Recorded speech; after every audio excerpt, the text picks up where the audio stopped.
জয় জগন্নাথ, জয় বলদেব, জয় সুভদ্রা মাইয়া। আমাদের নগরখায় রথযাত্রা উপলক্ষে আমাদের বাড়িতে জগন্নাথ দেবের অভিষেক করানো হবে। এখানে কিছু প্রসাদের আয়োজন করা হচ্ছে। এই প্রসাদের আয়োজনের সব মাতাজি প্রভুরা মিলে একসাথে সহযোগিতা করছেন। ওই দিক দিয়ে আমাদের প্রসেন প্রভু জগন্নাথ বলদেব সুভদ্রা মাইয়াকে কীভাবে সুন্দর করে সাজানো যায় সেই অপেক্ষায়। আর ওই মাতাজির পাশে থেকে এত সুন্দর করে ভগবানকে গহনা পরিয়ে দিচ্ছেন। তো প্রসেন প্রভু ওনাকে কিছু কিছু বুঝিয়ে দিচ্ছেন যে এইভাবে ওইভাবে সাজালে সুন্দর হবে। তো এখানে আমরা সবাই এখন অভিষেকের অপেক্ষায় রয়েছি। এদিকে আমাদের আদর প্রভু উপস্থিত, অভিষেক কাজ শুরু।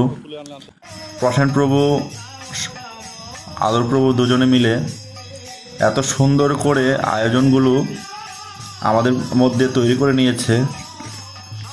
এদিকে ভক্তরা আনন্দ কীর্তন করছে আর সবাই অপেক্ষায় আছে কখন অভিষেক হবে। সবাই তাকিয়ে আছে ভগবান জগন্নাথ বলদেব সুভদ্রা মাইয়ার দিকে। এদিকে আমাদের বাদল প্রভু, গোপাল প্রভু খুব আনন্দে ভগবানের প্রতি তাকিয়ে আছে। এদিকে আমাদের বয়স্ক মাতাজি উনি তো কান্নাই করে দিয়েছে যে এত সুন্দর করে জগন্নাথ বলদেব সুভদ্রা মাইয়া আমাদের নগরখায় রথের উপরে চড়বে। এদিকে আদর প্রভু গঙ্গার জল একটু আগে থেকেই বেশি করে বাড়িয়ে নিচ্ছে, কারণ ভক্ত এই আসা শুরু হয়েছে, অনেক ভক্তের সমাগম হবে তাই। তো এদিক দিয়ে মাতাজিরা ভগবানের গলার কণ্ঠহার তৈরি করছেন আর সব ভক্তরা এদিকে তাকিয়ে আছেন যে অভিষেক শুরু হবে। অভিষেক শুরু হয়ে গেল। প্রথমে আদর প্রভু আর প্রসেন প্রভু ওরা অভিষেক কাজ শুরু করলেন। তো আস্তে আস্তে করে আমরা সবাই অভিষেক করাবো। তা আমাদের সবার হয়ে গেছে অভিষেক করানো। এর মধ্যে দিয়ে আবার এখন পুষ্প চান করানো হচ্ছে। পুষ্প চান করানো হয়ে গেল।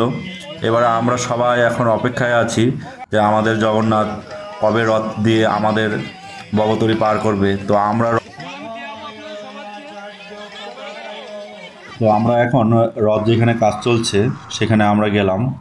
গিয়ে দেখি আমাদের ভীমপ্রভু একা হাতে আজকে 1টা বছর ধরে উনি এই রথটা তৈরি করে যাচ্ছেন।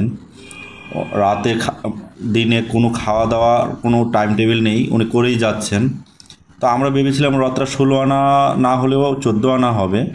তো মোটামুটি আমাদের যা হয়েছে এতেও আমাদের ভগবান জগন্নাথ খুব ভালোভাবেই আমাদের নগরখায় আসতে পারবে। তো যাই হোক, যতটাই হয়েছে তা নিয়ে আমরা এখন জগন্নাথ